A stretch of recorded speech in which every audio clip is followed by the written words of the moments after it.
board and it has the little clip thing. They go marker. And Oh, right. You didn't even reference like take something. That would have given me take the straight away. that's what I needed to. Yeah. Alright, Flat Fours, welcome back to the channel. We thought we'd give you a quick update. It's been a little while since our last chat. As you can see, the beard's growing back, so it's been that long since we've been behind the camera again. Well, both of our cars, they've had some smoking issues, which has kept us kind of off the road and scratching our heads at some point. I guess I'll go through the WRX first, and then Matt can talk about what was smoking up on the Forester. Turns out I had a valve cover gasket basically deteriorate without my knowledge. Just started smoking up one day out the front through the intake, and trying to diagnose that, it looked like the smoke was coming from anywhere at the bottom, looking at potentially an oil leak or something that might have been causing it. But yeah, it turned out the valve cover gasket was gone, so I got some of those in. Matt and I took the car apart, cleaned out the valve cover, put in the new one. Anybody with a Subaru knows what's going on. But yeah, that took the better part of half a day. And do you know what we forgot? To put the sealant on. So it continued to smoke for a little while until realised that was missing. Took it back off again, cleaned it up, resealed.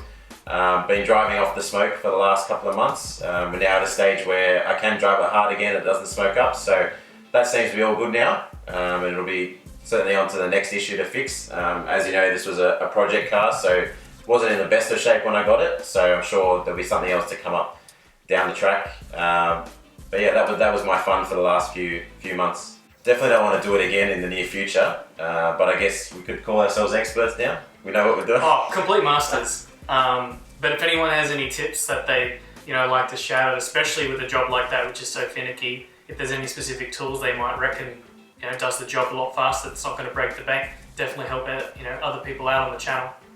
Or bring a friend along with small hands. That's probably the quickest tip we can advise.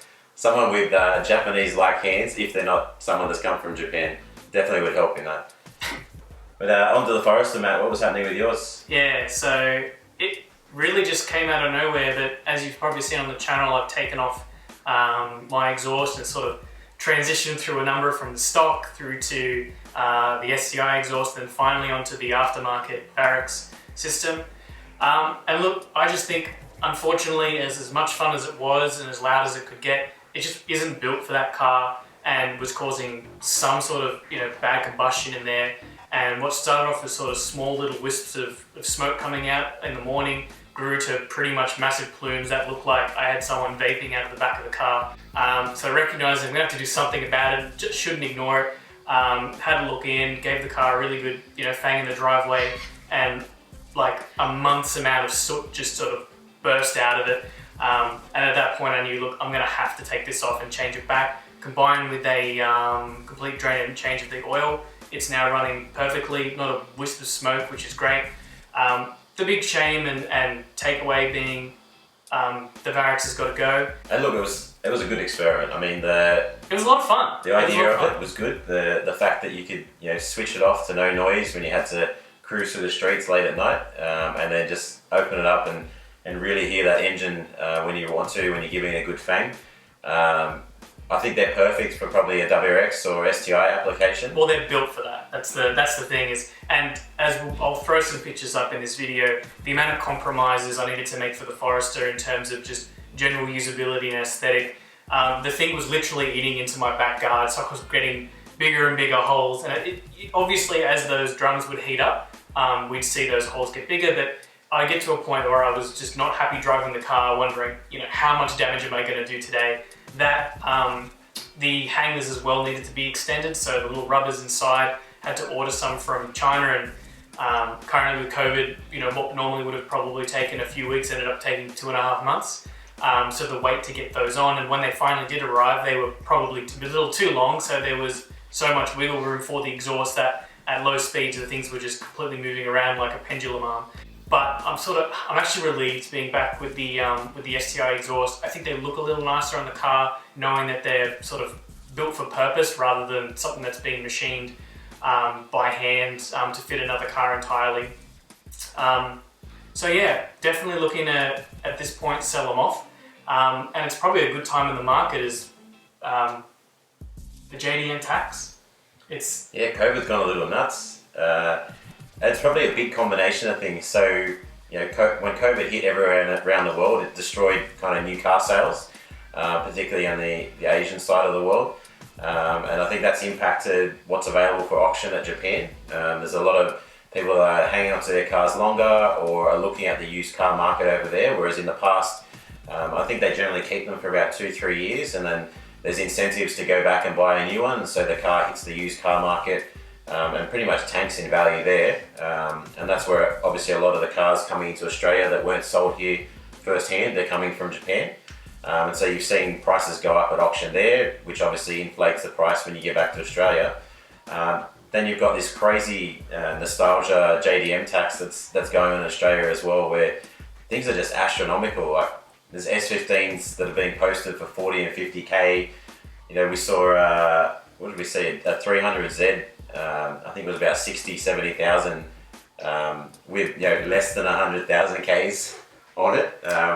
I think astronomical is an understatement at the moment, especially when the news, as you might have seen, has done coverage on it, pretty much giving a blatant figure of a 30% blanket increase in price. So banking on that, you've also got, as Dan said, the nostalgia tax. I think cars in the 90s and early 2000s at the moment are just sort of hitting that vintage spot for people, but there's nothing to really back that, especially when a lot of them aren't in the best condition, and those that are, the figure is beyond acceptable. I think we both got in at a really good time. My one, again, a bit of undercut being purchasing from a family friend, and yours, I think, is purely just astoundingly good luck and timing. Yeah, I mean, I'd probably be paying 3-4 times the price I ended up getting it for back then. So I think, it was kind of right before COVID really hit. I guess the financial impact of COVID really hit.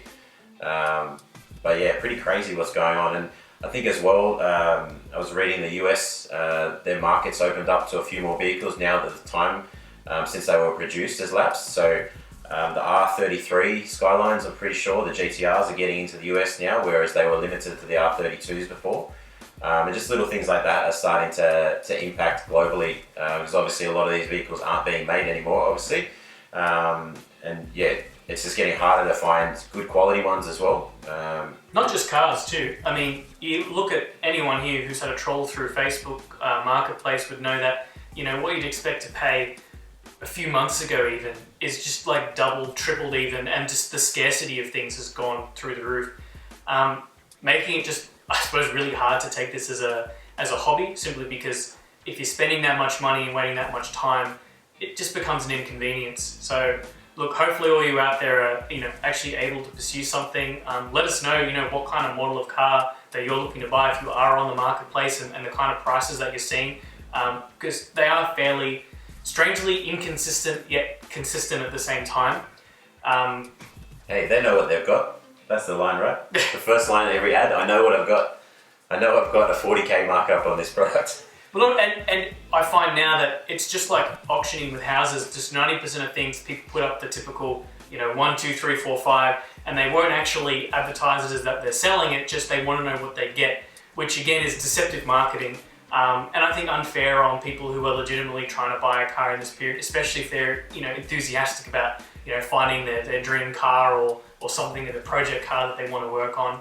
So hopefully the market, especially with COVID, sort of, don't want to jinx it, but is sort of on the downturn. For our market at least, we're hoping to see some improvement in the used car market. But only time will tell. Yeah, I mean, there's speculation that they're going to be putting tax on electric vehicles beyond the PowerPoint as well. So, things that might have alleviated the used car market are sort of, there's new parameters in there that are potentially going to push it up for longer. As Matt said, I think you've just got to play it a little bit smart now, and the search might take a little bit longer, or you've got to look in different places to find it. But certainly keep your eyes and ears open if you're looking for a project car or you're looking for a replacement car at the moment. They're definitely out there. We've seen a few gems pop up now and then. Obviously, we don't need to buy another one right now, but they're a bit of a needle in the haystack at the moment. But certainly don't look for something alternative if that's not what you really wanted to pursue. As with any project car, you want to have some passion to put into it. I think Matt and I have got that with these vehicles at the moment. There's a drive to make them better and make them our own. I think the last thing you want to do is just pick something because it's affordable, as opposed to something that you really want. So, yeah, as Matt said, I think we're over the hill a little bit in terms of the overall impacts of the used car market. Hopefully, we'll start to see dealers flogging new cars for cheaper than they were before, and it might start to balance that a little bit. But I think definitely from a 90s perspective, that's where you're looking at. They'll probably come down, but probably nowhere where they were before. Particularly as people in our age bracket have a lot more disposable income. Spending time at home, working from home, has probably increased the amount of people that are tinkering on their own things. Cashed up and bored. Have a look at the new WRX and STI that's supposed to be coming out. Yeah, for 2022. Matt, you're not a massive fan of. The way I phrased it is, it looks like the Kim Kardashian duck lips on a car. And I think the biggest talking point, the end of the EJ, it will no longer be sold in a production vehicle. Only time's going to tell how compatible Subaru is going to continue to make their engines.